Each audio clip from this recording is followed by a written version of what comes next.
Les nouvelles adresses des montées privées à Montmagny sont en vigueur, mais des mises à jour sont en cours. 7 candidats s'unissent pour bâtir le premier conseil municipal de la nouvelle ville de La Pocatière. Une nouvelle porte-parole pour la Maison des jeunes L'Incontournable de Montmagny.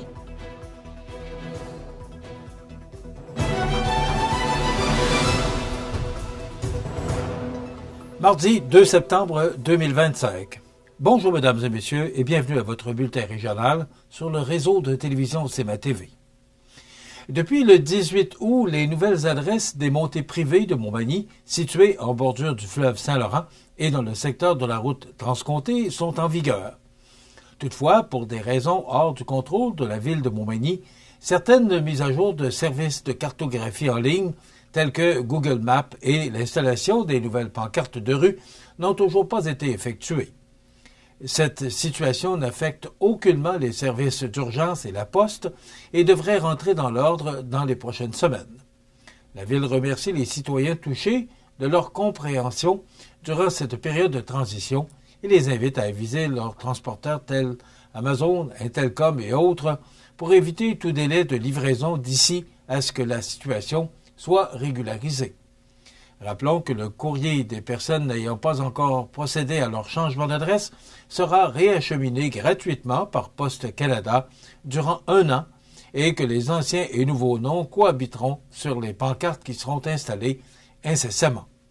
Pour consulter le guide d'accompagnement qui a été produit à l'intention des propriétaires des montées privées et obtenir plus d'informations, il suffit de visiter le site de la Ville au ville.montmagny.qc.ca/adresse. La vie politique de La Pocatière s'apprête à franchir une étape historique. En effet, 7 candidats, dont plusieurs comptent une solide expérience en gouvernance municipale, ont annoncé qu'ils sollicitaient, conjointement, l'appui des électeurs pour constituer le tout premier conseil municipal de la nouvelle ville de La Pocatière. Réunis autour d'une vision commune, ils souhaitent offrir un projet crédible et rassembleur aux plus de 6 000 citoyens de cette nouvelle entité municipale issue du regroupement. Ces 7 aspirants ne forment pas un parti politique au sens de la loi, mais ils partagent un engagement clair, soit celui de travailler ensemble à l'édification d'une ville moderne, équitable et tournée vers l'avenir.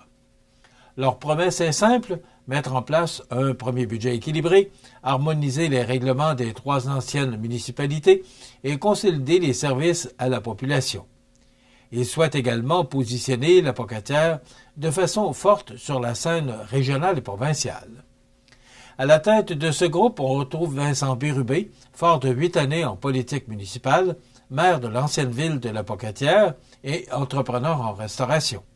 Il brigue la mairie et se dit convaincu que le regroupement permettra de propulser la ville plus loin, notamment grâce à l'union des forces locales.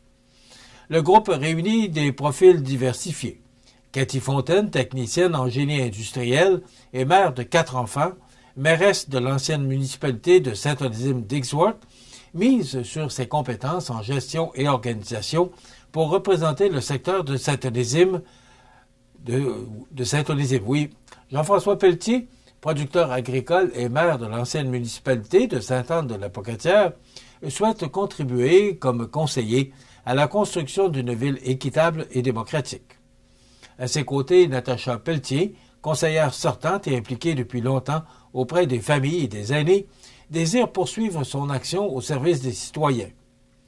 Également issue de l'ancienne ville de La Pocatière, Émilie Dionne, directrice générale d'un concessionnaire automobile et engagée dans le milieu sportif et scolaire, veut miser sur la croissance et le dynamisme local. 2 nouvelles recrues complètent l'équipe, dont Denis Lévesque, préposé à la sécurité du cégep et bénévole depuis plus de 30 ans, ainsi que Maxime Paradis, communicateur aguerri et journaliste d'expérience. Tous 2 souhaitent apporter une voix de proximité et une connaissance fine des enjeux du milieu. Ensemble, ces candidats affirment que leur mandat ne sera pas sexy, mais essentiel. Ils promettent de poser les bases solides d'une administration municipale saine et responsable. Notre regroupement est porteur d'un avenir prometteur pour La Pocatière, mais il faut d'abord bâtir cette nouvelle ville sur des bases solides a affirmé Vincent Bérubé, porte-parole du groupe. Le scrutin se tiendra le 2 novembre prochain et pour les citoyens, il s'agira d'un moment charnière afin d'élire, pour la première fois, le conseil qui aura la responsabilité de donner vie à la nouvelle ville de la Pocatière.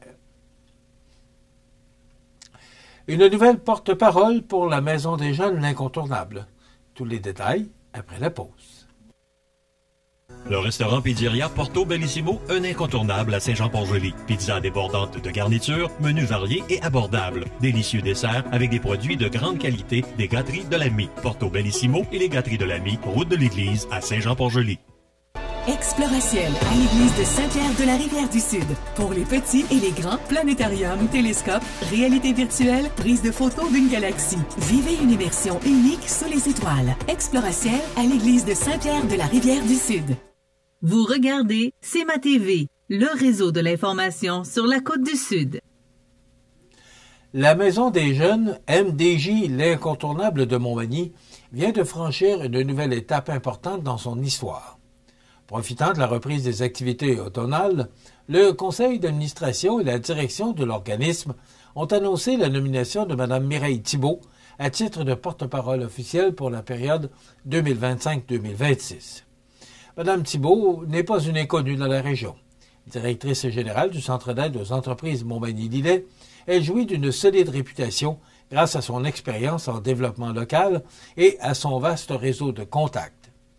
Des atouts qui, selon la MDJ, permettront de renforcer la mission de l'organisme auprès des jeunes de 12 à 17 ans.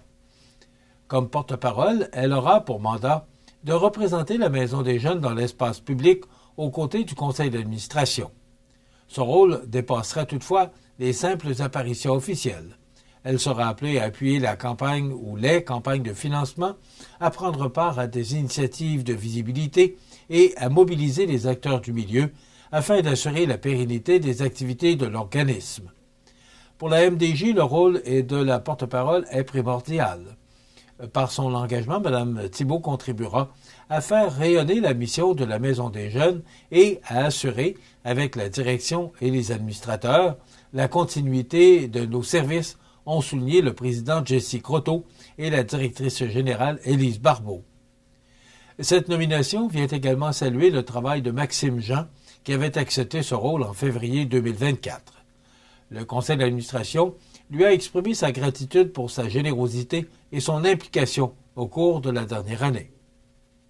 Fondée en 1984, la Maison des Jeunes L'Incontournable offre un lieu de rencontre sécuritaire et stimulant, animé par des adultes significatifs, permettant aux jeunes de s'exprimer, de s'épanouir et de développer leur sens des responsabilités.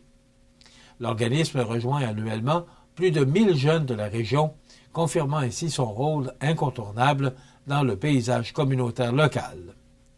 Avec l'arrivée de Mireille Thibault, la Maison des Jeunes Incontournables souhaite poursuivre sa mission et renforcer son rayonnement en s'assurant que les adolescents disposent d'un espace qui leur appartient et qui les valorise ou qui valorise leur contribution à la société. Le projet de troisième lien routier entre Québec et Lévis vient de franchir un cap déterminant.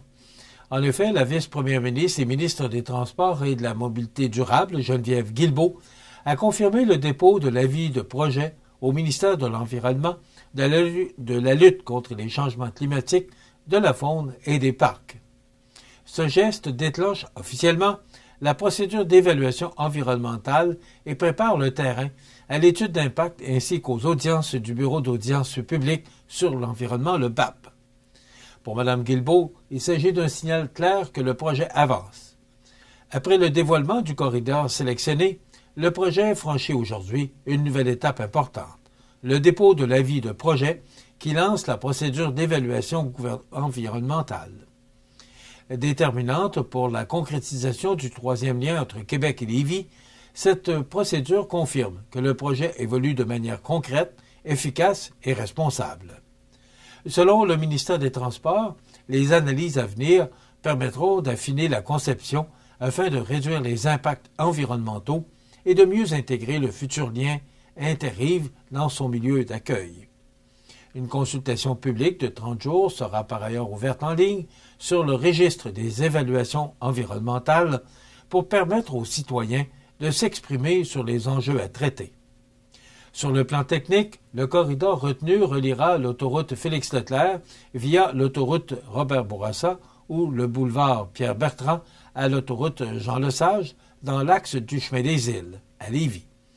Ce tracé a été jugé le plus pertinent pour répondre aux grands objectifs du projet: développement économique, fluidité de la circulation, sécurité du transport commercial et l'amélioration de l'offre en transport collectif. Ce dépôt marque donc une étape décisive vers la réalisation de cette infrastructure attendue, appelée à transformer durablement la mobilité dans la grande région de Québec. L'été s'achève et c'est l'heure des bilans. À Montmagny, le comité d'un été chaud, présenté par Desjardins, dresse un constat des plus positifs pour l'édition 2025. Cette série d'événements qui a animé la ville tout au long de la belle saison a su séduire le public par la diversité et la qualité de sa programmation. Les spectacles ont attiré de nombreux spectateurs, soutenus par une météo particulièrement clémente, contribuant ainsi au succès de l'événement. Un des faits marquants de cette édition demeure les retombées financières directes pour la communauté. Grâce aux services de bar offerts lors des soirées festives, 7 583,96 $ seront redistribués dans le milieu.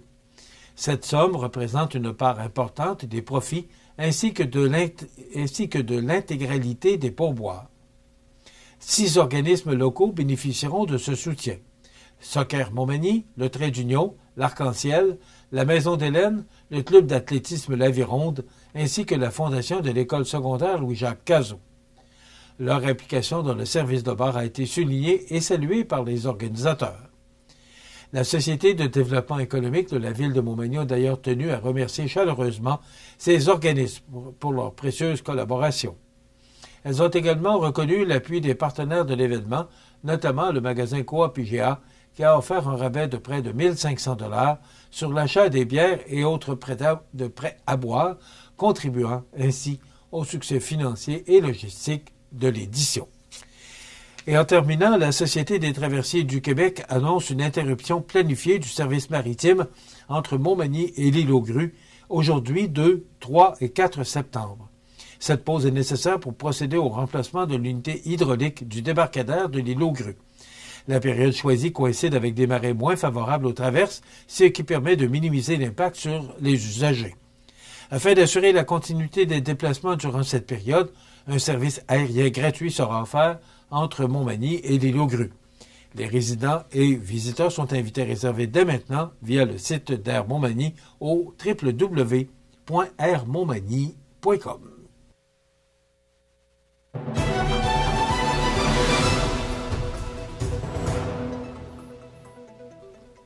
Au sport, le club visiteur, le CRSA, a frappé tôt en début de première manche, dimanche soir, avec une poussée de 3 points, infligeant une dure défaite de 5-3 contre le Pro Lemieux pour Mutuel. Les premiers points des locaux sont apparus sur le tableau indicateur qu'en fin de quatrième manche. Selon le résumé du match sur la page Facebook du club local, 2 points de plus auraient été ajoutés sur des décisions douteuses et quelques erreurs portant le score 5-1. Montmagny a tenté de remonter la pente avec 2 points en fin de septième manche, mais ce n'était pas suffisant pour s'accaparer la victoire. Le joueur du match équipe MG est Max Beaulieu, qui est venu en relève pendant 2 manches et ne concédant aucun point ni coup sûr. La série est maintenant égale 2-2 et se dirige vers Québec ce mercredi soir, 3 septembre, dès 20h. Le prochain match au parc Marcel Desjardins aura lieu le vendredi soir, 5 septembre, à 20h. Voilà ce qui complète votre bulletin d'actualité de ce mardi 2 septembre. Dans un moment, les prévisions de la météo. Et le menu de notre émission de ce mardi 2 septembre, dans quelques instants, on va recevoir Stéphanie Chouinard, qui viendra nous parler de son exploit de course à pied.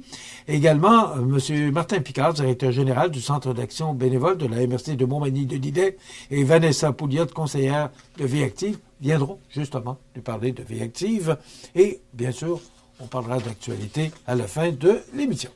Voilà, c'est le menu de cette émission du 2 septembre. Je vous souhaite donc une excellente émission à notre antenne.